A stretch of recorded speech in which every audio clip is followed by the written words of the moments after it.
범죄 피해를 가장 빨리 배상받는 방법에 대해서 물어보시는 분들이 상당히 많죠.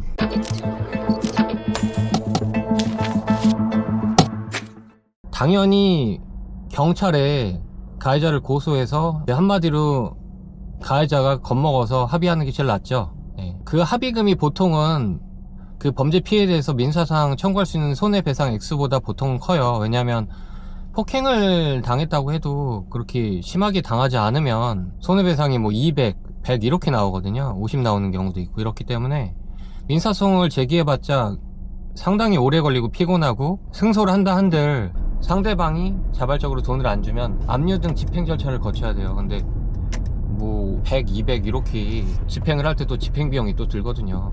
그래서 사실은 피해자 입장에서 제일 빠른 거는 경찰에 고소해서 가해자가 처벌을 받지 않거나 아니면은 양형에서 감경될 수 있도록 이제 선처해달라면서 이제 합의금을 내는 걸 받는 거죠. 이게 제일 빠르죠. 근데 제가 정말 많이 하거든요, 이런 일들을. 근데 형사고소가 만약 먹혀 들어가면 극단적으로는 막 열흘 안에도 합의가 돼서 그냥 사건이 끝나기도 해요. 그래서 피해자는 빠르게 피해에 대한 배상을 받고 가해자는 형사처벌 위험을 좀 줄일 수 있죠.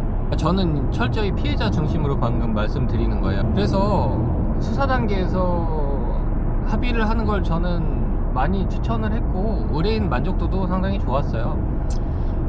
근데 만약에 합의를 안 할 수가 있잖아요, 상대방이 고소를 했는데. 그러면 형사 고소를 하고 이제 재판에서 나오는 양형을 보고 그 사람이 벌금 얼마가 나왔는지, 징역 뭐가 나왔는지 이걸 살펴보고 민사상 불법행위에 의한 손해배상 청구소를 제기해야죠. 근데 이게 문제가 상당히 오래 걸려요. 근데 오래 걸리는 것도 문제인데 배상액이 생각보다 작단 말이에요. 그래서 뭐 1년을 소송을 진행했는데 배상액 300만원 나오고 막 이제 상해를 당했는데도 실제로 그런 경우가 많거든요.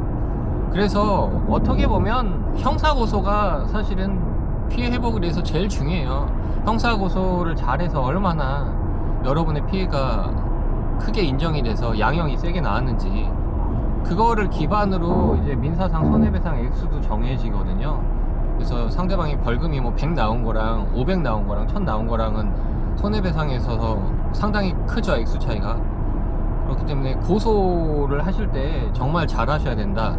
만약에 내가 상대방에게 A범죄, B범죄, C범죄 피해를 당했는데 법리 검토를 당연히 못 하시는, 어려워하시는 일반 분들이 그냥 A범죄로만 고소할 경우에는 예를 들면 600만원 나올 수 있는 벌금이 100, 200 나올 수 있거든요. 그럼 나중에 손해배상 받기도 어렵고, 이제 범죄가 인정되는 거를 어떻게 보면 기반으로 형사합의도 진행해야 되는데, 형사합의금도 고소를 잘 하지 못하면은 높일 수가 없어요. 그래서 고소를 정말 잘 하셔야 된다는 거를 말씀을 드리겠습니다. 도움이 되셨으면 좋겠네요.